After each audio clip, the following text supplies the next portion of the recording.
తుఫాన్ మధ్యలో నడుచుకుని వస్తున్నాడు.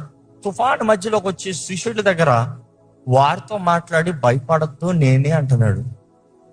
అసలు తుఫాను గురించి ఒక్క మాట మాట్లాడలేదు, తుఫాన్ని అడ్రస్ చేయలేదు. ఆయన వస్తే తుఫాన్ ఆగిపోవచ్చుగా,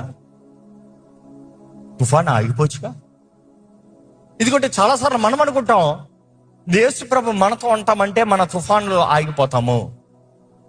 చాలాసార్లు మనం అనుకుంటాం యేసు ప్రభు మన జీవితంలోకి అడుగు పెడితే మన తుఫాన్లన్నీ నిమ్మలమైపోతాము.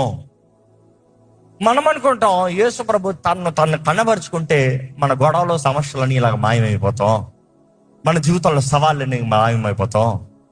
Many people think peace is not having storm. సమాధానం అంటే తుఫాను లేకుండా ఉంటాము అనుకుంటాం. కానీ ఇక్కడ ఈ అధ్యాయం చదువుతాలో నేను నేర్చుకుంటాను, సమస్యల మధ్యలో, పోరాటాల మధ్యలో దేవుణ్ణి కలిగి ఉండటమే నిజమైన సమాధానం అండి. నమ్మేవారు హల్లెలూయా చెప్తామా? నీ సమాధానం ఎవరంటే యేసు. నీ తుఫాను ఉంటాము, తుఫాను లేకపోతాము సమాధానము కాదు. ఈరోజు చాలా మంది సమాధాన జీవితం అంటే సమస్యలే లేని జీవితం అనుకుంటున్నారు. చాలా మంది సమాధానం కలిగిన జీవితం అంటే గొడవలే లేని జీవితం అనుకుంటున్నారు.